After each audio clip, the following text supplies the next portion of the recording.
I don't know how these places got started. Bryan Park, Bird Park, but the Virginia Historical Society years ago, where they've renovated and now they have the parking lot behind the building. At that time, that whole area was covered with these huge boxwoods. They were like 10, 12, 15 feet tall, old boxwoods with pathways in between the boxwoods, and that was where a lot of cruising went on late at night.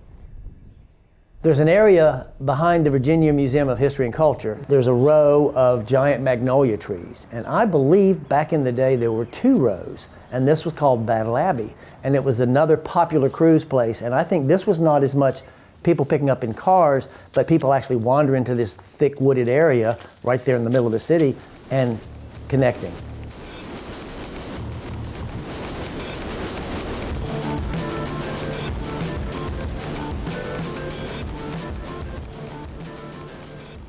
I think darkness plays a role in this, that like, of course, cruising happens in broad daylight, but also what happens when the sun goes down, when the lights go off, when those when those cars are not in that parking lot anymore. But when I would work with gay men back in those days, they would say, if I just want to be sexual, I need something much more efficient. And so if you go to the park, you're not serving cocktails, you're not taking your friends, you're not going to have to talk for an hour and a half. We all know why we're here. And so it was efficient, it was purely sexual. It's the same way that people now have the phone apps. You're looking for sex. It's easier than going to the bar and cruising in the bar all night and then maybe going home with somebody. You went to the park, you went to the adult bookstore for one reason, and everybody knew that when you were there. When people say, children are there and so forth, there were no children at 10 o'clock at night in the park, in the rumbles. I think cruising is basically the search for sex and sexual partners in public space, so away from the home. You might be at a park or at the shopping mall or even at a club. So cruising is, I want to have sex. I want to have sex with another man. I want that to be fun. I want that to be relatively easy to do. And so I go to these contexts where that can happen. I think that the history of cruising is something that is really depending on the local. So it really depends on,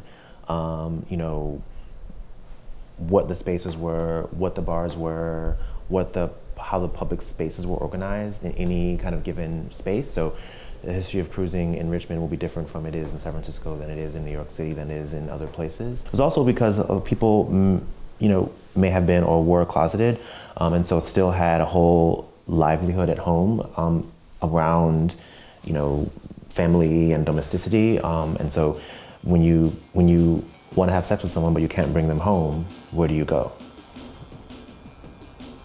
There was a segment of the cruising population that would find their way to me because they'd been arrested. And back in those days, primarily in the parks. Sometimes it happened in adult bookstores. Richmond had a cruising area which was called the Block. The Block was an area downtown near the YMCA and the public library. It was the Block because it was a block of the city there that people would cruise around. And there were a couple of parking lots. And I think that you could find it active at 3, 4 o'clock in the morning. The Block was historic. That cruising venue was around for a very long time. Back in I'd say mid to late 70s, particularly like spring, summer, it could even become sort of an event. People were on the street, cars were going around, and again, it was sort of that idea of a party. It was very free. The Block at that time was a pickup area, but it was also a place where friends would meet and sit out on their cars and talk in the summertime. The only real community that we had to a certain extent were the bars. That's where you met your friends, that's where you built community. Now we have such a large different variety of organizations here in town, healthy ways for people to meet other than in a drinking establishment. People get involved in the community. We bring change about, constructive ways. We didn't have that sort of thing back in the time, and so the bars were the main source of community that we had.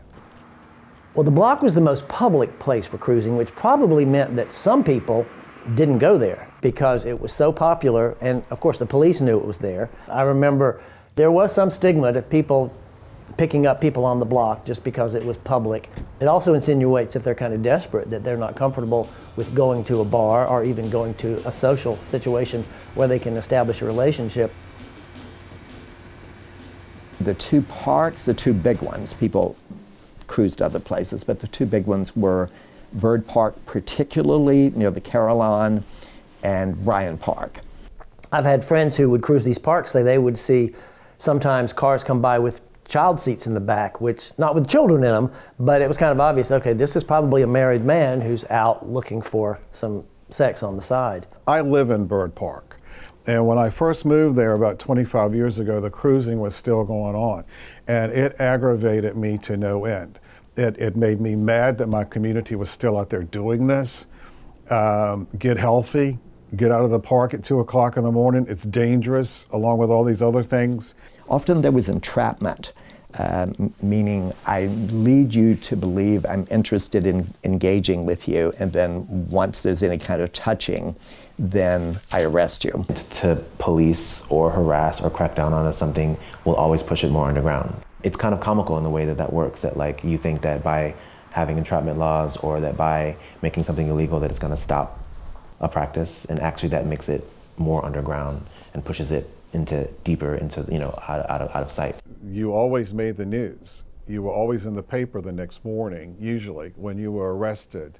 And we have 2 scrapbooks that are historical documents, and they have so many different accounts, articles from the newspapers. They would give your name, your address. Sometimes that he wouldn't say what your occupation is and where you worked. And this is the way so many people found out that their husbands or their sons or their fathers have been arrested on these moral charges of having sex with other men. I think so many of these people were victims of the circumstances that they found themselves in. They were in a situation where they were trying to fill a very basic human need, and they got arrested for doing that.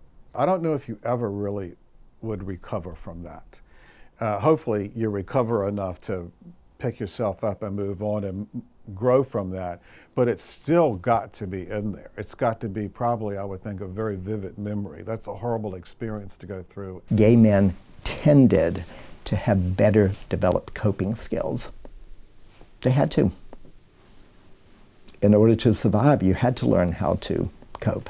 You develop these like alternative reading strategies and practices. They're practices of survival.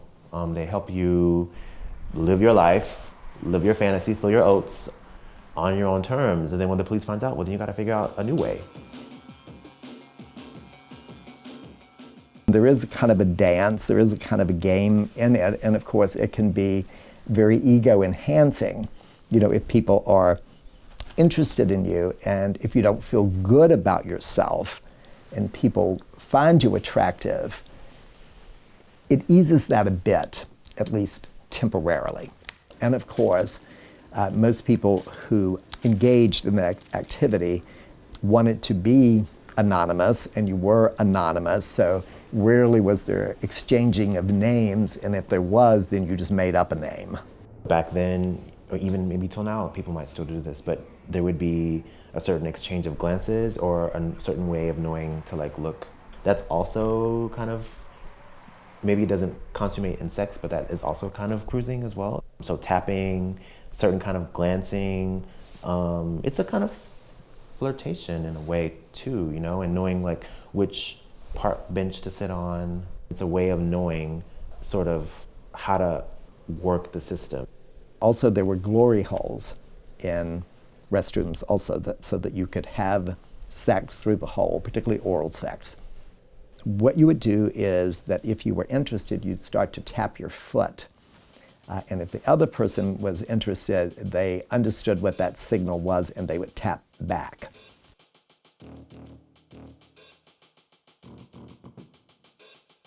It's been a part of history. Oscar Wilde got busted in, what was that, the 1800s for promiscuity. So it's always been there. I think when men have that urge to have sex, they're going to seek it out.